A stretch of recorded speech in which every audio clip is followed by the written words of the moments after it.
Bonjour à tous et bienvenue dans les cours en ligne du SEM. Dans cette vidéo, nous allons voir ensemble comment créer un questionnaire, ce qui peut s'avérer utile si vous souhaitez par exemple créer des questionnaires QCM qui éventuellement pourraient être auto-corrigés.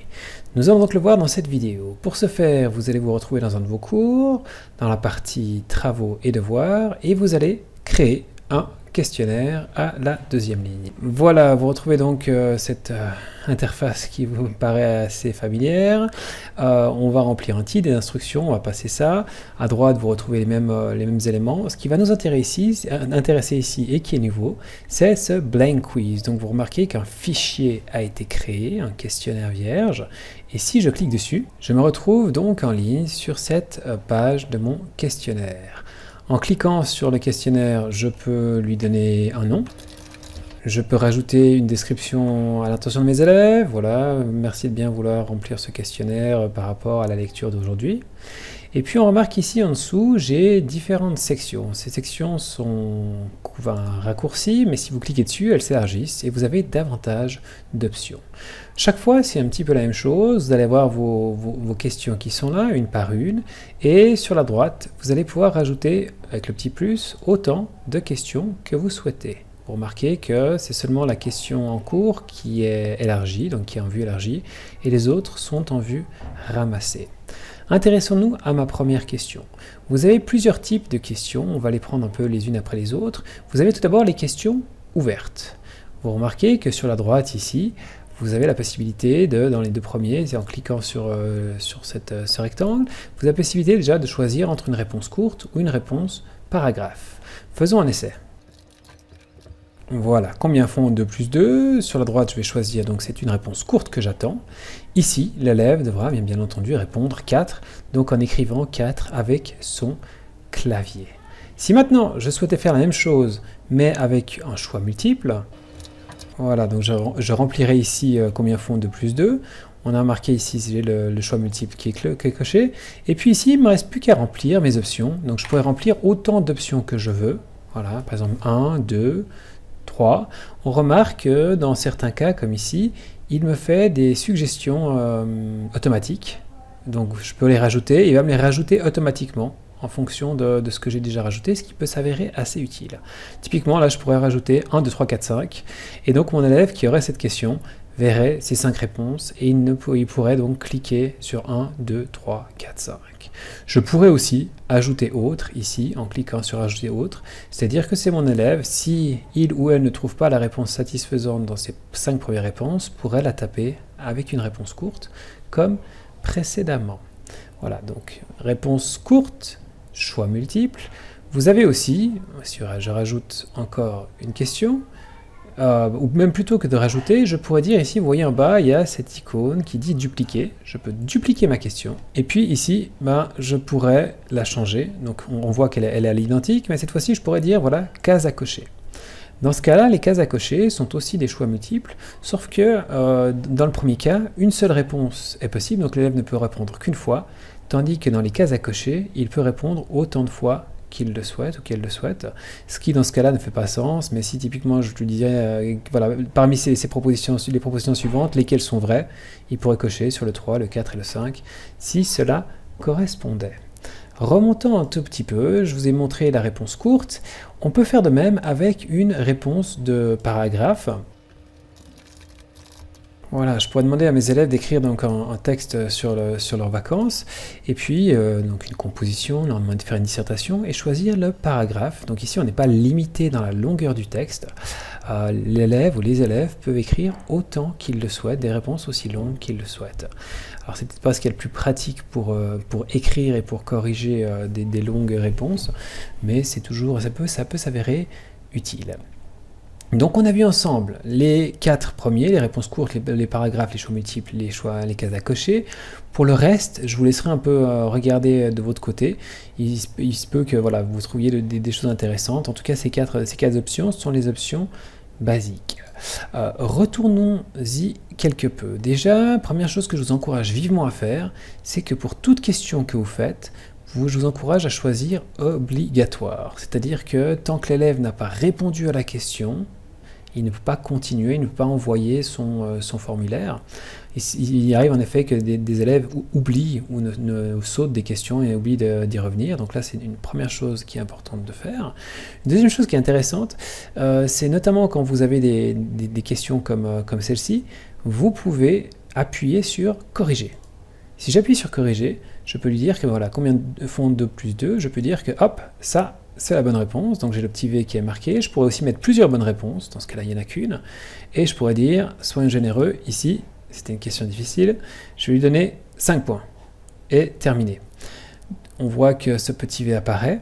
Donc, dans des questions comme ça, vous pouvez automatiquement mettre les réponses. Les réponses n'apparaîtront qu'une fois que l'élève ou que les élèves auront terminé leur questionnaire. Ils ne pourront pas les voir avant. Et puis, cela leur donnera un retour direct sur leur travail. Et cela vous empêchera de corriger, puisque les corrections se feront automatiquement, ce qui est plutôt agréable. Encore quelques éléments. Vous remarquez que quand vous baladez votre curseur de la souris sur votre questionnaire, il y a des petites montagnes qui apparaissent. C'est que n'importe où, vous pouvez ajouter des fichiers à des images à vos questions.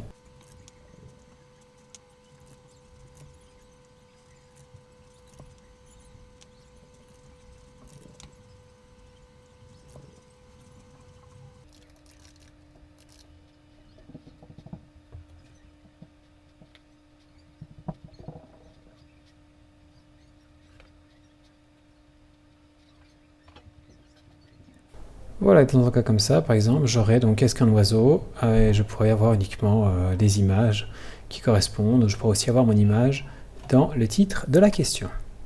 Vous remarquez également qu'en bas de chaque question, il y a la petite corbeille qui dit supprimer. En haut de chaque question, vous avez 6 points qui vous permettent, si l'on clique dessus et qu'on garde le doigt appuyé sur la souris, qui vous permettent de donc déplacer les différentes questions, les éléments, si vous voulez les restructurer, voilà, réorganiser au sein de vos questions.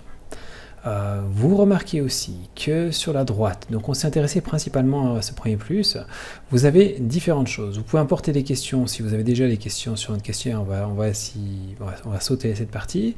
Vous pouvez ajouter des titres et des descriptions. Voilà, imaginons que vous avez plusieurs parties à votre questionnaire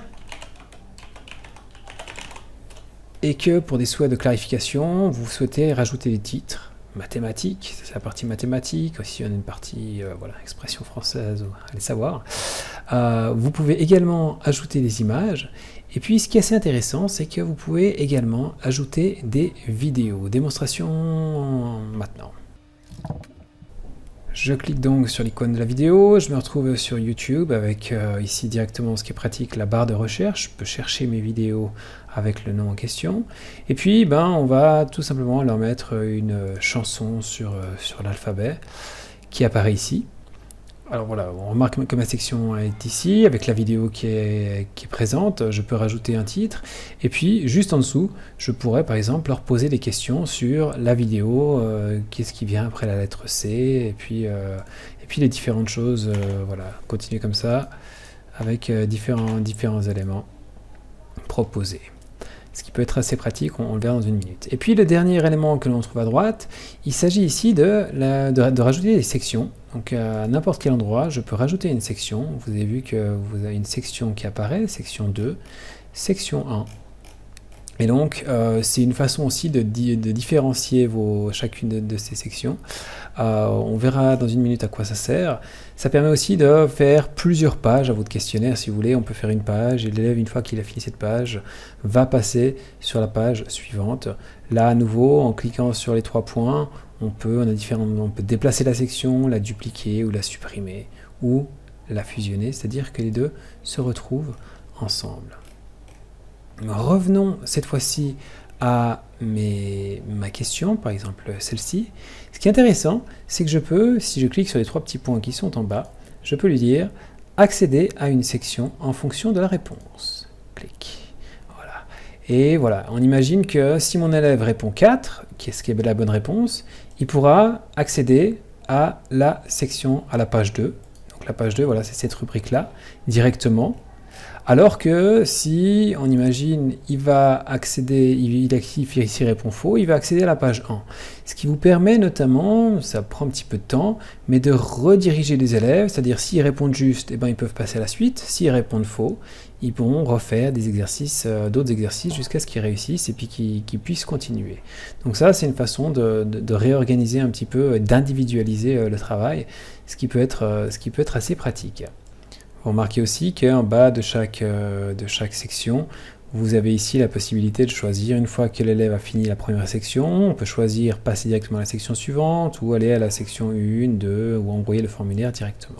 Voilà, ça c'est un peu les fonctions de base de ce formulaire. En cliquant, en regardant en haut à droite, on remarque 2-3 éléments en plus. Vous pouvez, si vous le souhaitez, personnaliser vos questionnaires avec différentes couleurs, en rajoutant des images, en changeant la police. Vous avez également la possibilité, tout en haut à droite, dans les paramètres, de faire 2-3 petites choses. Ce que je vous encourage vivement à faire, c'est de cliquer, c'est assez important, de cliquer ici sur collecter les adresses email. Pourquoi? Parce que comme ça, vos élèves, chaque fois qu'ils remplissent leur formulaire, le formulaire sera signé, donc il aura leur nom via leur adresse email, et vous pourrez donc identifier qui a répondu quoi, donc qu'est-ce qu'est la réponse de qui. Si vous ne faites pas ça, vous n'êtes pas obligé, mais dans ce cas-là, ce que je vous conseille de faire, c'est de rajouter tout simplement au tout début, ici par exemple une réponse courte, où vous dites nom, prénom, et là on va choisir réponse courte. Ce serait par exemple ma première question. Donc comme ça, c'est ce qui vous permet d'identifier votre élève, mais vous n'êtes pas obligé de le faire si, dans la petite roue à droite, vous dites collecter les adresses email. Là aussi, connexion obligatoire, on part du principe qu'on va choisir cette version-là, limiter l'accès aux utilisateurs de Eduge, ce qui fait que seuls vos élèves qui se connectent à leur identifiant pourront répondre à vos questions. Donc pour ça, ils vont devoir se connecter, ce qui est assez important. Vous pouvez après choisir différentes options ici que vous pourrez parcourir et ensuite cliquer sur enregistrer. Dernier élément ici chez moi, ou avant-dernier en tout cas, vous pouvez regarder la tête qu'aura votre questionnaire une fois qu'il sera du côté de l'élève en appuyant sur aperçu. Alors il apparaît comme ça, on peut jouer la vidéo. Et puis, en l'occurrence, ça marche pas, tant mieux. On voit que mes questions, certaines sont ne marchent pas très bien parce que j'ai fait les choses un peu rapidement. Et puis là, j'étais à la fin de ma page 1, je continue sur ma page 2. On remarque ici les différentes questions que j'ai faites. Et puis, voilà, une fois que j'ai terminé, on voit ici qu'on me dit c'était obligatoire, je n'y ai pas répondu. Et ensuite, je peux l'envoyer. Du côté de l'élève maintenant, je me retrouve donc dans l'espace de mon élève, Jean Bidon. Il a reçu son questionnaire qu'il voit ici, qui est à faire. Il peut cliquer dessus pour l'afficher, ce qui va ouvrir le questionnaire et qui va lui laisser la possibilité d'écrire un certain nombre de choses en réaction à ce que je lui ai demandé de faire. Une fois qu'il a fini les questions, il va cliquer sur suivant. Hop, c'est parti. Et là, il peut cliquer sur envoyer. Il peut ensuite afficher la note. On se rappelle que dans ce cas-là, la plupart, certaines questions n'ont pas eu la réponse, mais typiquement ici, il était censé mettre 4. Il n'est pas très fort, Jean. Tout comme ici, il a essayé plusieurs possibilités, ou encore ici, il a essayé plusieurs possibilités, il s'est toujours trompé. Donc il peut voir son résultat, et puis il peut retourner dans le devoir, s'il le souhaite, pour voir ce qu'il a fait. Retour chez l'enseignant maintenant, qui va donc de nouveau dans son questionnaire de lecture, qui voit qu'il y a un élève qui a remis et un qui a attribué. Je peux aller donc sur remis et voir qui a remis, c'est donc mon élève Jean Bidon. Et je peux cliquer ici sur mon questionnaire. Alors remarquez que ici, si je clique sur mon questionnaire, je ne peux pas voir les réponses directement. Pour les voir, il faut cliquer en bas à droite sur modifier ce formulaire. C'est un petit peu bizarre, c'est un petit peu illogique. Pour arriver non plus dans la vision, donc la vue élève, mais la vue enseignante, Et puis ici, je peux aller dans Réponses. Vous voyez qu'ici, il y a un 1 qui apparaît. Je clique sur Réponses. Et je peux voir, alors ici il y a un seul élève qui a répondu, c'est pas très parlant, mais je peux voir donc le résumé, les statistiques de mes réponses, ce qui est assez pratique parce que vous pouvez voir combien d'élèves ont fait juste à quelle question, ça vous aide peut-être à rediriger votre travail ou vos questions. Je peux donc voir un résumé, je peux voir également sous forme de questions. Ici voilà, il y a une réponse sans note que je pourrais attribuer, donner des points individuels et puis évaluer les gens. Et puis je peux... Voilà, je dois enregistrer. Je peux ensuite regarder individuellement les réponses. Donc ça, je me trouve ici dans la copie de Jean et je pourrais passer donc d'un élève à un autre pour voir les réponses qui sont faites. Enfin, tout en haut à droite, je peux créer une feuille de calcul. On va demander créer une feuille de calcul. Je dis créer. Et dans ce cas de figure, je retrouve donc les réponses de mes élèves, de Jean Bidon. On voit quand il a fait son devoir, on voit qu'il a eu 3 points sur 5, c'est les 3 points que j'ai rentrés manuellement. On voit son magnifique texte sur les vacances, et on peut voir chacune de ses réponses.